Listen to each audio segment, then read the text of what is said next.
Thank you sir, thank you so very much. Welcome ma'am, welcome our new world wide millionaire tech session के अंदर मैं आपको welcome करना चाहता हूँ। थैंक मैम यू आज पूरे एक्साइटेड है आपको सुनने के लिए, आपका बारे में जानने के लिए। लगभग यहाँ पे 500 लोग अभी 2 मिनट के अंदर पैक हो जाएंगे और यूट्यूब में आप लोगों को लगभग 2,500 लोग वहाँ पे भी सुनेंगे। पूरे 11 कंट्री से लोग आज है, out of country Bangladesh, Nepal, Dubai, Ghana, Thailand से भी लोग आपको सुन रहे हैं आपका आज ये सेशन सुनने के लिए। तो मैम आप शुरुआत में क्या थे और विस्तीज कैसे आए और आने का बाद क्या मुश्किलें आपको आया, आपका बारे में और विस्तीज का पूरा सफलता जानना चाहते हैं पूरे team. Thank you so much, over to you. Thank you sir, thank you so very much जो आज आपने मुझे इनवाइट किया, ये अपॉर्चुनिटी आपने मुझे दी और आप सभी के बीच आने का मुझे एक चांस मिला। So good morning everyone, myself Ramyata Praphulla. और जैसे कि मैं वेस्टीज में as a crown director work कर रही हूँ, यूथ आइकॉन इन वेस्टीज हूँ। और मेरे एक अचीवमेंट है जो मैंने इस इंडस्ट्री के अलावा लिया है, that is Mrs India Asia Pacific 2019।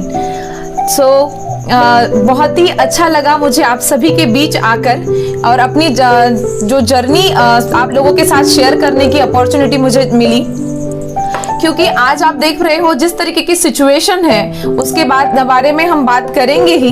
But start करते हैं मेरी जर्नी, कैसी मेरी लाइफस्टाइल रही है एक नॉर्मल इंसान से, एक कॉमन वुमन से। एक आज ऑल ओवर इंडिया में लोग as a Vestigian, as a crown director मुझे जानते हैं। तो इट्स माय प्लेजर कि ये अपॉर्चुनिटी मुझे वेस्टिज के कारण मिली है, क्योंकि ऐसा देखा जाए तो मैं नागपुर महाराष्ट्र में बिलोंग करती हूँ, ऑरेंज सिटी जिसे कहा जाता है। और एक नागपुर से भी एक छोटे से गांव से मेरा बचपन बीता है, क्योंकि I have completed my primary education from the village, क्योंकि विलेज से ही मेरी शुरुआत हुई। क्योंकि वहाँ अगर देखा जाए तो सबका बचपन कहीं ना कहीं ऐसा नहीं है कि बहुत अच्छे लग्जरी लाइफ से गया है। जितने भी सक्सेसफुल पीपल आप वेस्टिज में दिखते हैं, ऑल आर हार्ड वर्कर, बहुत मेहनत की है उन्होंने। और उस मेहनत के बाद आज उन्होंने ऑल ओवर इंडिया में ही नहीं तो आज वेस्टिज को जहां जाना जाता है वहां उन्होंने अपनी एक पहचान बनाई है। ऐसे ही गांव से मेरी शुरुआत हुई थी और हमेशा एक प्रेशर घर में रहा था स्टडी को लेके। आज आप भी अपने बच्चों को स्टडी के लिए प्रेशराइज करते हो, लेकिन इस पैंडेमिक ने देखे साल भर हो गया है कंप्लीट, बच्चे अभी तक स्कूल नहीं गए हैं और फिर भी वो पढ़ाई कर रहे हैं। तो ऐसे ही है कि घर में कुछ ऐसा था कि एजुकेशन मस्ट है। आई नो एजुकेशन बहुत इंपॉर्टेंट है, बट एजुकेशन के साथ साथ एक्सपीरियंस उससे ज्यादा इंपॉर्टेंट है।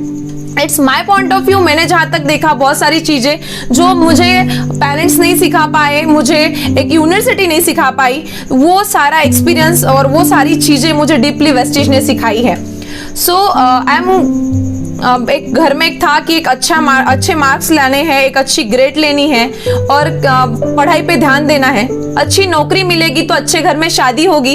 एक लेडीज के लिए यही होता है कि अगर वो एक अच्छे पढ़ाई करती है तो उसके अच्छे हस्बैंड मिलते हैं, और वो जितना अर्न करती है तो ऑब्वियसली उस अर्निंग के लेवल के हस्बैंड भी उसे मिलते हैं। बहुत बार सबके साथ भी ऐसा नहीं होता है। बहुत बार लेडीज बहुत अच्छा एजुकेशन लेती हैं, लेकिन एट द एंड ऑफ जब लाइफ जब चलती है, जब मैरिज हो जाता है तो देखते हैं उनका एक ही होता है कि घर संभालो और कहीं जाना नहीं है, फैमिली को देखना है, और उनके कहीं ना कहीं सपने वही रह जाते हैं। बट शुरू से ही मैं वैसी नहीं थी। मेरे पेरेंट्स की अगर बात करूँ तो दोनों गवर्नमेंट सेक्टर में है। एक मिडिल क्लास फैमिली से बिलोंग करते हुए आई वॉज गुड इन स्टडी में काफ़ी अच्छी थी। और टाइम कैसे पास हुआ स्कूल एंड कॉलेज ट्यूशन में मुझे खुद ही पता नहीं चला, इतनी रैपिडली टाइम चलता गया। और I was good after the देखे activities like sports and dance, मुझे काफ़ी इंटरेस्ट था इन सारी चीज़ों में। और initially I wanted to become a sports person, मुझे बहुत इंटरेस्ट था स्पोर्ट्स में। तो मैं एथलेटिक्स में स्टेट खेल चुकी हूँ, खो खो में मैंने नेशनल खेला है। बट उस फील्ड में कुछ बड़ा करने का अपॉर्चुनिटी मुझे वहां से नहीं मिला। बट फ्रॉम चाइल्डहुड मैंने एक ग्लैमरस लाइफ का ड्रीम देखा था, और बोलते हैं ना कि सपने देखोगे तभी वो पूरे होते हैं। और मैंने बचपन में एक सपना देखा था कि मुझे ग्लैमर लाइफ में जीना है, मुझे ग्लैमर लाइफ से शुरू से अट्रैक्शन रहा है। तो I wanted to become a celebrity. मेरा नेम हो, फेम हो, लोग मुझे जाने, और ये सब कुछ मुझे आज वेस्टीज ने दिया है। वेस्टीज के कारण आज आप मुझे सुन पा रहे हो, मैं आपके बीच आ पा रही हूँ, तो ये सब कुछ पॉसिबल हुआ। मैंने अपने फैमिली में एक चीज देखी है कि सारे लोग जॉब करते हैं, वो मेरे इन लॉज हो या फिर मेरे पेरेंट्स, तो वहाँ पे जॉब करते हुए देखा मैंने कि उनको टाइम फ्रीडम बिल्कुल नहीं है।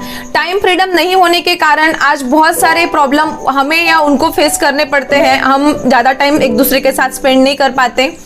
और मुझे सेलिब्रिटी तो बनना था, बट मेरे पेरेंट्स इस बातों के लिए एग्री नहीं थे। बिकॉज आपने देखा होगा, अगर यही चीज आप 25 ईयर्स पहले अगर ले जाओगे तो ये मॉडलिंग, एक्टिंग जैसे करियर को अच्छा नहीं माना जाता था।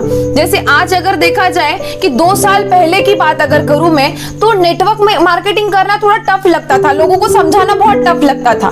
बस आज इस पैंडेमिक ने हमें समझा दिया है कि हमारे पास सेकंड सोर्स ऑफ इनकम के लिए one of the best opportunity है, and that is network marketing and Vestige.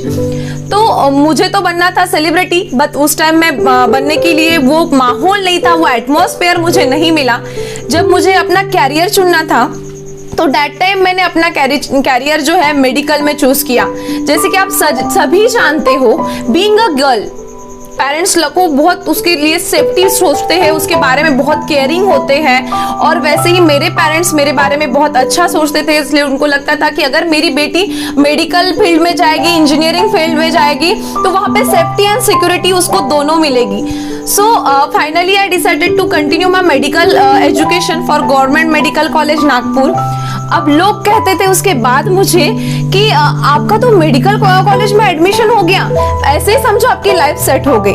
But मुझे पता है, जब हम अपना एजुकेशन करते हैं, वो जो 12 साल होते हैं या डिग्री के जो 5-6 साल होते हैं, वो कितने टफ होते हैं। आप देखते हो 10th हो जाता है तो 12th में एडमिशन करने का टेंशन, 12th में पास आउट हो जाए तो कॉलेज में एडमिशन करने का टेंशन, खाली कॉलेज में